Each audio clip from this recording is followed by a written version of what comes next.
Hi, welcome back to my channel. Thank you for watching and for subscribing. And if you're just visiting, please consider subscribing.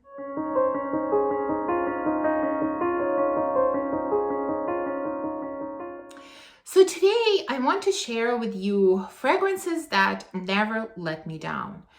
No matter what kind of mood I am in, no matter what occasion is, no matter what the weather is like, if I wear these fragrances, I am always happy with my choice. These are fragrances that when I'm not sure what to reach for, I can safely reach for these ones. I know that I'm going to be happy with my scent throughout the day. So these are really the best of the best from my collection. Like I said, the ones that I enjoy every single time that I wear them. Let's start this list with an amazing fragrance from the house of Xerjoff. And even though I haven't had this fragrance for a long time, but I did have a sample of this. I did have a very close dupe of this for a long time. So I am familiar with this scent really, really well. And I've worn this scent for at least a couple of years now. This is Erba Pura from Xerjoff. Gorgeous bottle, as always, but we're here for the scent. So this, of course, has orange, bergamot, lemon, fruits, musk, vanilla, and amber. And to me, it's just such an amazingly loud explosion of musky fruits. I mean, yes, musk is very prominent here, but it's a nice, clean type of musk. And there are a lot of very pungent, sweet fruits in here. Even though it just says orange, bergamot, lemon, well, that's citruses. And then it just says fruits. They don't even in the notes distinguish which fruits it is. And I agree, it's like a fruit cocktail.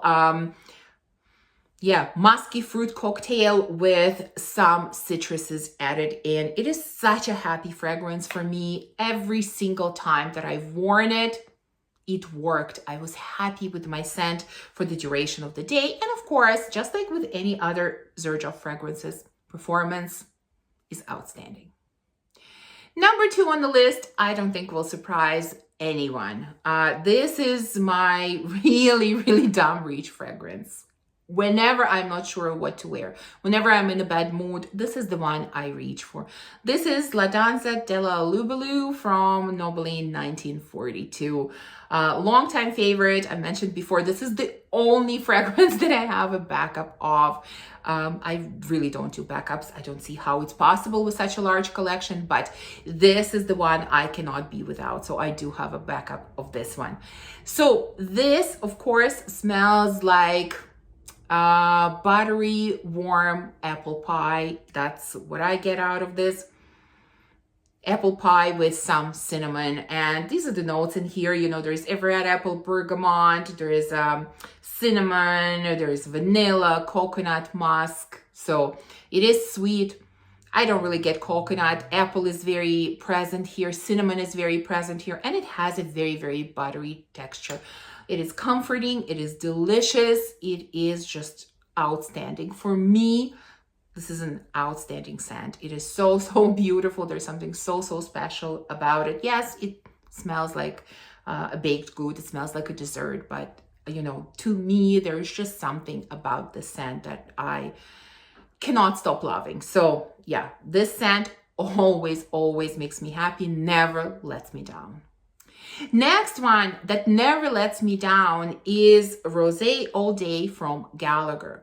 And you know, if I haven't used this scent a few weeks ago, I don't think I would have included it in this selection, because when I thought about choosing fragrances for this lineup, you know, fragrances that never let me down, I definitely thought about sort of all-weather fragrances that will work anytime. And I've kind of always considered this scent more of a cold weather scent, because it's a beast. I mean, this fragrance is a huge beast, and I never thought that it would work in the summer. But a few weeks ago, I was just really, really craving this scent, and I decided to try it, and I'm so glad that I did, because it works in the summer as well. It definitely does. So Rosé All Daé is kind of another, you know, dessert type of scent. Also features the note of apple, but there are apple crisps in here. There's brown sugar, there is honey, there are plums, there's tonka, there is rose, of course, and there is a note of stainless steel. Thankfully, I don't get any stainless steel at all. This to me is just this incredible combination of sour apple with the sweetness of honey and brown sugar. Just absolutely amazing. This is pungent, this is in your face, this is a beast. The performance of this is just, this is one of the best performing fragrances in my collection. It is so good, and I am always thrilled when I wear this. Now let's get another absolutely obvious choice out of this lineup. Of course, Unknown Pleasures from Kerosene.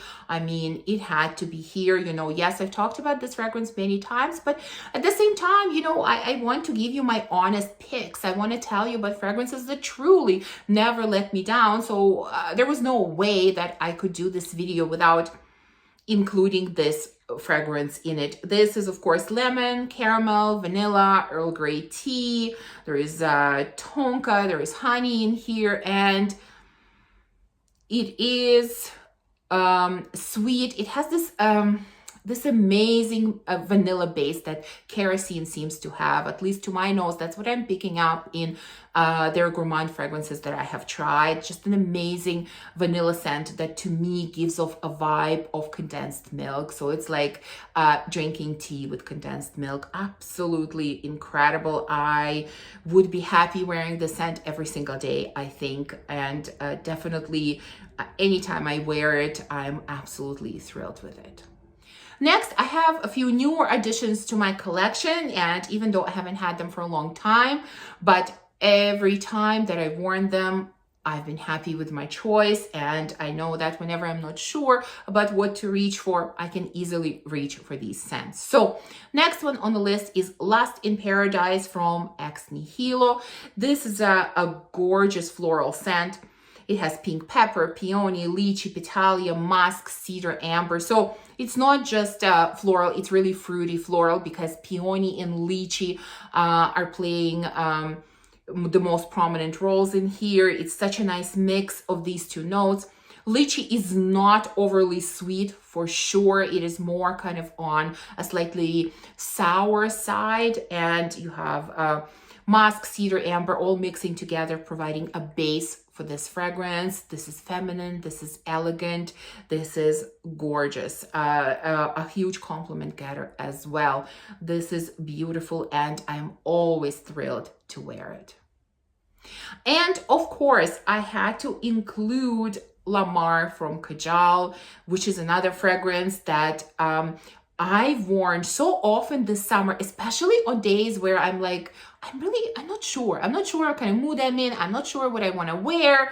I'm not sure what I'm doing that way. And every time I'm in a situation like this, I end up reaching for this scent, and it's because it never lets me down. This is so addictive, so incredible. I just cannot say enough good words about this fragrance. If you have not tried it yet, you just have to try this one. It's about pineapple, of course. There are also red berries, there's apple, there are spices in here, there are some floral notes, amber, cedar, musk, etc.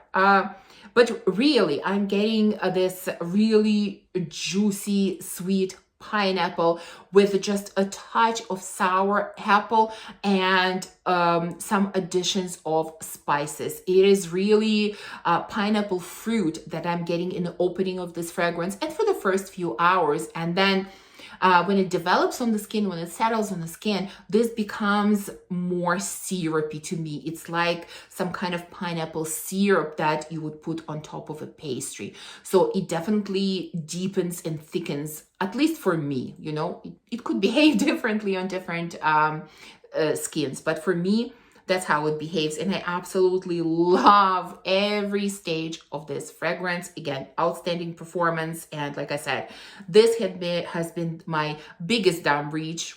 Whenever I'm not sure of what's going on or what I want, I reach for this one and it never lets me down.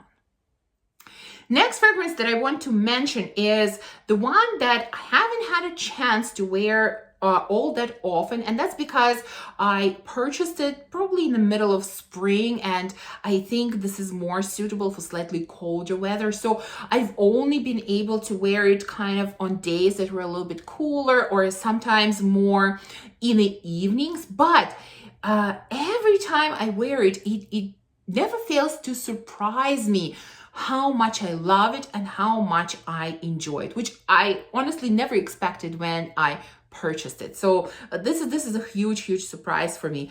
This is Armani Si Le Parfum. To me, this is quite different from the original Si. Very different, because original Si, although it's nice, but it's nothing outstanding in my book. It never sort of justified a full bottle purchase, although I know that many love it. But to me, this one is such high quality.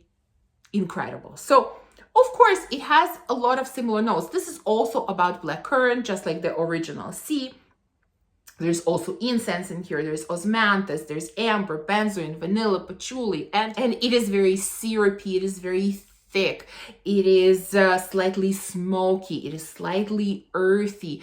It is like a finely aged red wine mixed with some kind of blackcurrant jam. That's sort of what I get out of this. And when the weather cools down a little bit, this is gorgeous. Again, if any of you are not huge fans of Si, I still think this is worth trying. This is just on another level. Next one that I'm going to mention is, of course, the beautiful La Belle from Jean Paul Gaultier. What can I say about this scent? It never lets me down. Again, ever since I purchased it, it's been a scent that I go to when I don't know what to wear. It's been a scent that I go to when I'm kind of in a maybe bad mood and I need some cheering up. This is the one I go to. I mean, pear, vanilla, vetiver, I don't know, it probably has more notes than that, but it is juicy pear. Just the juice is just running down your hand. It is delicious. It is sweet. It is cheerful. It is happy. It's just amazing. And again, it's a scent that just never lets me down. And we're down to 2 fragrances. So the next one I'm going to mention is Lost Cherry from Tom Ford. This scent, again, really surprised me. I didn't expect to love it as much as I love it when I purchased it. I knew I liked the scent, but to me, this turned out to be very addictive and just very gorgeous scent. And I even don't care so much that it doesn't have the best performance. Listen, it doesn't have, honestly, the worst performance. I have fragrances in my collection. I have certainly tried fragrances that have much worse performance. So although it's not the best, but in my books, it's also not the worst. But I am willing to overlook performance completely just because I love the scent so much. This is sour cherry, there's bitter almond, there is liquor, there is rose, there's some floral notes, tonka bean, vanilla, benzoin, cinnamon, etc. There are a ton of notes in this fragrance, and it just smells like warm cherry pie to me. Warm cherry pie, maybe with a touch of some liquor added in. That's what I'm getting. It's so delicious. It's so comforting.